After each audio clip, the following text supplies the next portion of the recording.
बहुत ही अहम खबर, और मैं इसको सोच रहा हूँ कि मैं किस तरह आप तक पहुँचाऊँ कि खबर भी पहुँचे और मुल्क का मफाद जो है वो भी, उसको भी कोई नुकसान ना पहुँचे।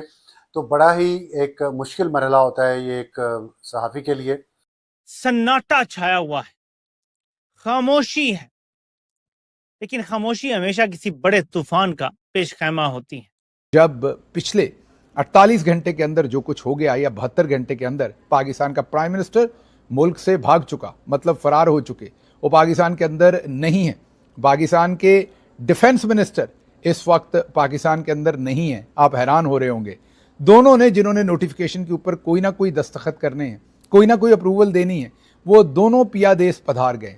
और पिछले चंद दिनों में 3-4 ऐसे चीजें बयानात आए हैं जिससे साफ जाहिर होता है कि कुछ गड़बड़ है। कंट्रोवर्सी तो खड़ी हो चुकी है। सच में मामला गड़बड़ है, मानेंगे आप? ये शहबाज क्यों लंदन भाग गया? शहबाज लंदन भाग गया डर के मारे कि यहाँ लफड़ा हो जाएगा, लोग आके टिक्का बोटी ना कर लें, इसलिए भाग गया। ये देखो sir, last time core commander का घर नहीं छोड़ा, इसका कहां से छोड़ेंगे? बताया नहीं कि वो कब आ रहे हैं वापस शहबाज शरीफ साहब, ट्वीट में नहीं बताया। और दूसरी तरफ ख्वाजा साहब खुद भी जर्मनी के विजिट पर थे। तो ये है सारी निशानियां। हजूर वाला ये रोला तो पै गया कुछ, ठीक है, रोला तो पै गया। आसिफ साहब ने, मैंने आपको कहा था ना, वो घूंघट नहीं है, वो लुंगी है। जो आगे आगे भाग रहे हैं फील्ड मार्शल साहब और वो कह रहे हैं कि घूंघट तो उठाएं, वो असल में लुंगी है, वो भी पिछली साइड से। ख्वाजा आसिफ साहब ने वो लुंगी उठा दी है। एक नोटिफिकेशन होना चाहिए CDF की वजूदगी कि ये आ गया है, इसके ये रूल्स हैं, इसके ये है। शहबाज शरीफ साहब जनाब बहरीन गए, बहरीन के बाद वो गए मुख्तसर से क़याम के लिए लंदन में उनका क़याम मुख्तसर की जगह तवील हो गया। मेरी इत्तला के मुताबिक वो वापस से नहीं आए, उन्होंने वापस आ जाना था आज, वो आज भी वापस नहीं आए, नोटिफिकेशन उन्होंने किया नहीं। कि क्या इस मुल्क के साथ होता रहा है पिछले 79 साल में। एक तजर्बागाह है ये मुल्क और तजर्बात होते रहते हैं। अब जो सिचुएशन इस वक्त मुल्क में चल रही है, मैंने कुछ दिन पहले उस पर इतवार वाले दिन मैंने एक व्लॉग किया था जिसमें मैंने बताया था कि कुछ क्रैक्स हैं हाइब्रिड सिस्टम के। 2 कंपोनेंट्स हैं, एक सिविल और मिलिट्री, और उनके दरमियान कुछ चीज़ों पे इख्तलाफ राय है। और अब मैं कंफर्म कर सकता हूँ कि वो इख्तलाफ राय अभी तक मौजूद है। मैं इस वक्त, जो आज 2 दिसंबर है, शायद 2 दिसंबर के शाम का वक्त है, और इस वक्त तक वो इख्तलाफ राय मौजूद है। और उसमें ये निज़ाम जो हाइब्रिड बनाया गया था 2017 में, मेरा ख्याल इसका आगाज़ किया गया था, तो 2025 8 साल ये बड़ी मुश्किल से गुजार सका है। अब आगे कितना चलेगा इसका मैं कुछ नहीं कह सकता, लेकिन जो चीज़ें मैं आपसे डिस्कस और शेयर करने जा रहा हूँ उसकी बुनियाद पे आप खुद अपनी राय बना लीजिएगा कि क्या ये निज़ाम मजीद चलेगा, और चलेगा तो कितना अर्सा चलेगा। दोस्तों, आज पाकिस्तान एक ही चीज पर अटका है, एक सिग्नेचर। 27th अमेंडमेंट ने आसिम मुनीर को ऐसी सुपर पावर वाली कुर्सी दी है, चीफ ऑफ डिफेंस फोर्सेस, जहां आर्मी, नेवी, एयर फोर्स, यहां तक कि न्यूक्लियर बटन पर भी पूरा कंट्रोल उसी का। बस PM के एक साइन की देर और मुनीर 2030 तक पाकिस्तान का सुप्रीम कमांडर बन जाएगा। लेकिन ट्विस्ट यही है, शहबाज शरीफ लंदन भागे बैठे हैं ताकि वो ये नोटिफिकेशन साइन ही ना करें। डेडलाइन निकल गई, लीगल टीमें कंफ्यूज, मुनीर की पावर एक्सटेंड हुई भी या नहीं। इस्लामाबाद में बस एक ही मीम चल रहा है, मुनीर वर्सेस शरीफ, कौन किसे चेकमेट करेगा। एक तरफ आर्मी चीफ पूरी ताकत लेकर तैयार, और दूसरी तरफ शरीफ फैमिली बटन रोककर बैठी है। गलत हुआ तो बोल देंगे, हमने तो साइन ही नहीं किया। साफ है, पाकिस्तान में लड़ाई डेमोक्रेसी वर्सेस आर्मी की नहीं, बल्कि आर्मी चीफ वर्सेस शरीफ फैमिली की है, और पूरा मुल्क इस पावर टसल में बंधक बन चुका है। अगर आपको भी लगता है कि एक सिग्नेचर में कैद पूरा पाकिस्तान, तो अभी लाइक दबाओ, वीडियो को इंडो पाक ग्रुप्स में शेयर करो और कमेंट में लिखो यही लाइन।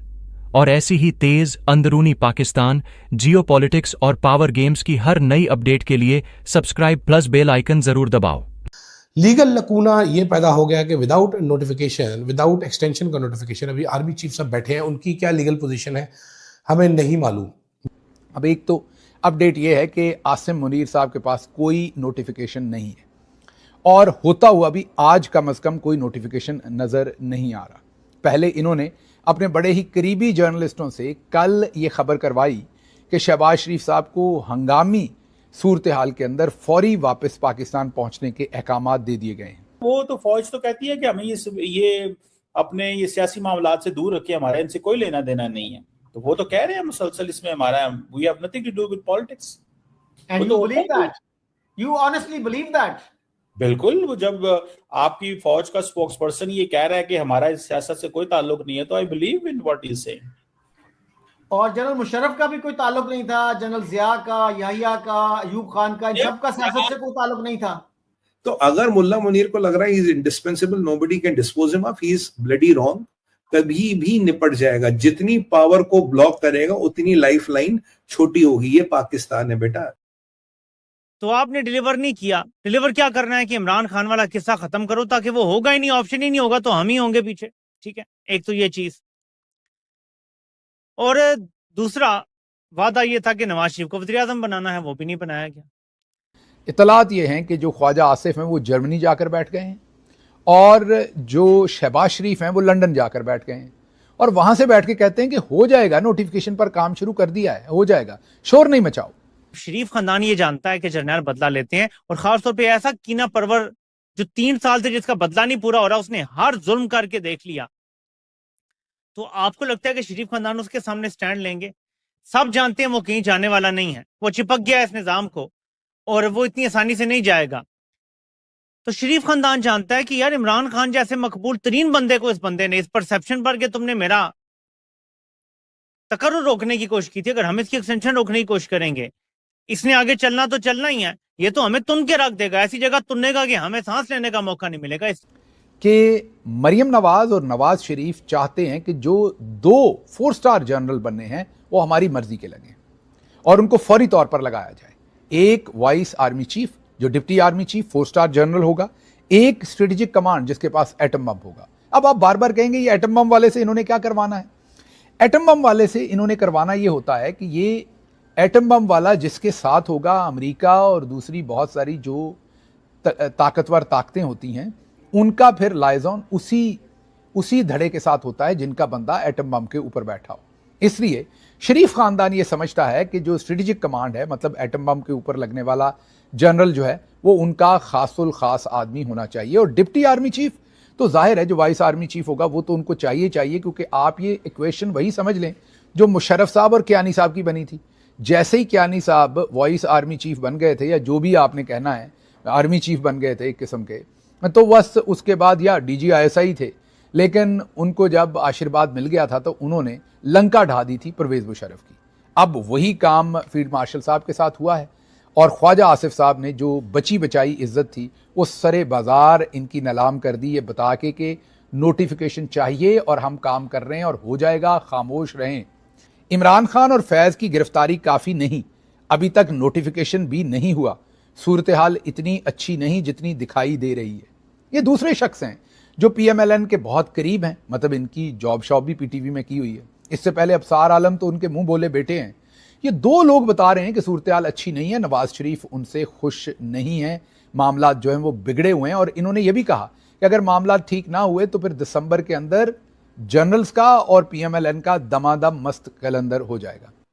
ये मुल्ला मुनीर औकात से ज्यादा बोल रहा है, और जो औकात से ज्यादा बोलता है वो टूटता है, और इसको तोड़ने वाले पाकिस्तान के अंदर से ही निकलेंगे। रॉ को कुछ जहमत उठाने की जरूरत नहीं पड़ेगी। ये पैलेस इंट्रीग का हिस्सा बनेगा। He will be eliminated by people with in Pakistan sir, क्योंकि ये पाकिस्तान को खत्म करने के रास्ते पे निकल चुका है। इसकी इमरान खान से लाख दुश्मनी हो, पर तुम क्या पूरी कंट्री को बर्बाद करोगे? इमरान खान इलेक्शन जीता हुआ प्राइम मिनिस्टर है, और इन सबसे रिलेटिवली सबसे कम करप्ट था वो। मैं ये नहीं कह रहा हूँ 0 करप्ट था, बट जितने भी हरामखोर है इन सबसे तो कम करप्ट था ना इमरान खान। ये भी एक हकीकत है। इमरान खान रईस था, ये भी एक हकीकत है। तो इमरान खान को निपटाना इतना आसान नहीं है। बाकी निपटाओगे तो उसके रिपरकशन तुम भुगतोगे। और मैं तो पाकिस्तान के पॉलिटिशियनों को ये कहता हूं, तुम्हें क्या लगता है बिलावल सेफ है? उसके बाद ये मरियम की तो वैसी हालत खराब है, वो तो ब्रिटिश सिक्योरिटी के पीछे बैठी है। तो बिलावल, मरियम हो, जरदारी हो, सबका नंबर आएगा।